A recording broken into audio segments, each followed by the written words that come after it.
Okay, so to measure pH, pH can be measured using number 1, acid-base indicators. Can be measured using acid-base indicators or a pH meter.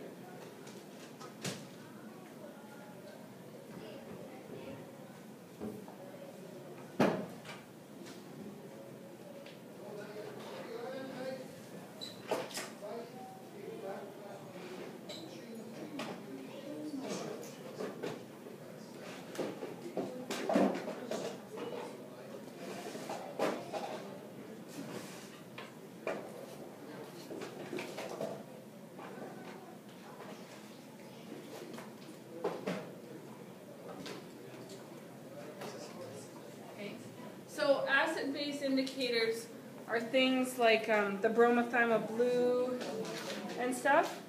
Now, this thing is a pH meter. So you stick the probe in, and then it gives you a reading. Fortunately, it's not calibrated, so I don't know how to use it. But if you want to figure out how to use it, I will let you.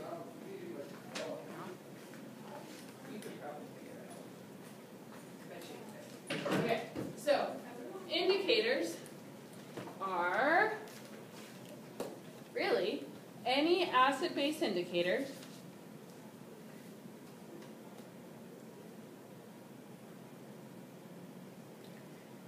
is any chemical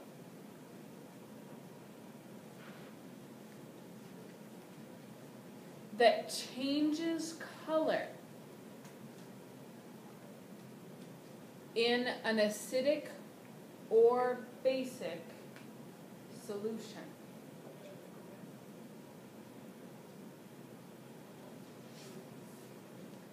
They can be dried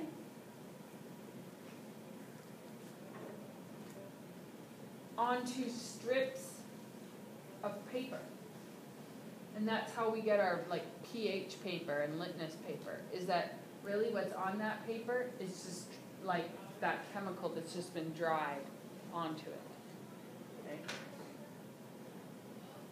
So it's not like some magic trick, right? It's actually science. So that's like our litmus paper and pH paper. What's the difference between litmus paper and pH paper? You guys know?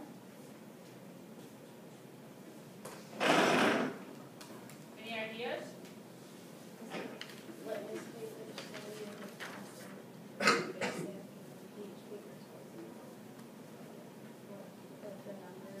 Yes. Yeah. Yeah, very good. So yeah, either we have our blue or our red litmus paper, but if you have the pH paper, whatever color specifically, you could narrow it down to like that. But the acid or base just tells you if it's above 7 or below 7. That's all the information you get, right? So the pH paper can be a little bit more informative. Okay. All right. So indicators can also be solutions.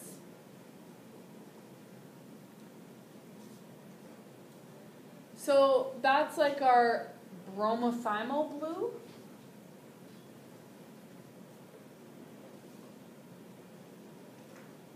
Or a universal indicator, or indigo carmine, lots of things.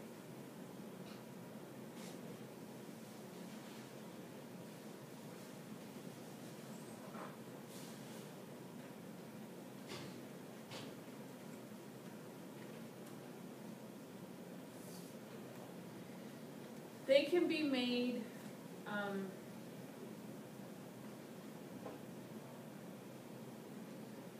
so they can be also made from natural substances. So you guys are going to make one today yourself using cabbage. So red cabbage, the dye that's in red cabbage, if we can release it, we can use it as an indicator because that red cabbage changes color based on if it's an acid or base. Grape juice can be an indicator, and different teas.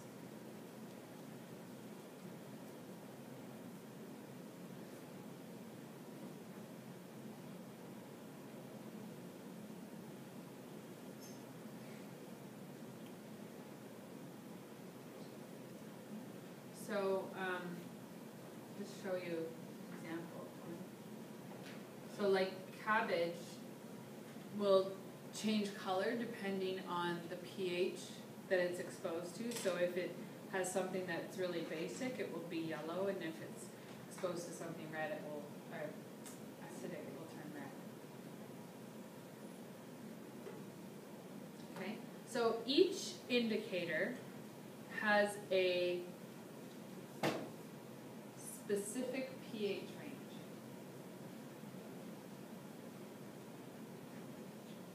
Each indicator has a specific pH range where it will change color.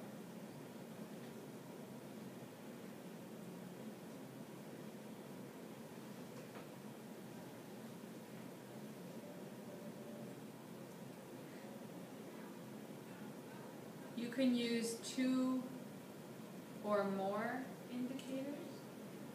You can use 2 or more indicators.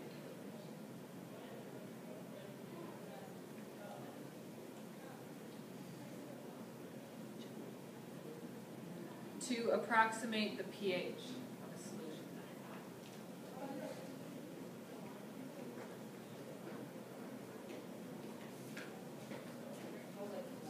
So now take out your data booklets and okay, and go to page number 10. Page number 10. Okay. Acid-base indicators. So here's a comprehensive list of some of the more common indicators that you would see. So you have the indicator, and then it's suggested abbreviation, and now that's more like Chem 30 kind of stuff, understanding what those are. You don't have to look at them that much. But what I want you to look at is the pH range there. So let's look at methyl violet, okay? So this is methyl violet, okay? So it looks very purple to start with, okay? So if it was exposed to an acid that was around 0, okay, it would be yellow. So see how like the pH range that it's listed there. Think about it like this: 0.0 to 1.6. It's like yellow to blue. Okay? So if it was, 0.0 to anything like at about, 0.75, it would be yellow, and then it would start to probably get green in the middle, like anything that's in the middle. What's between yellow and blue? Well, green. And then if it started to go to the other end of the range, then it would get blue. Okay? So that's how you read these. And so you'll have this like on a test and stuff, so you don't have to memorize them. Okay? Blah, blah, blah, pH meters. I don't want to do that one. Okay, so pH meters tell you the exact pH. Okay? Cool. Got it? Just write that down. pH meters tell you the exact pH.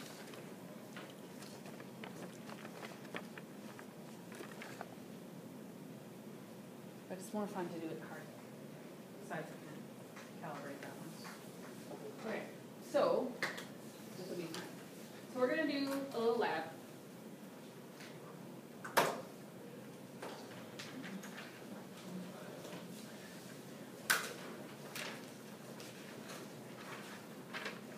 I don't think I printed it yet.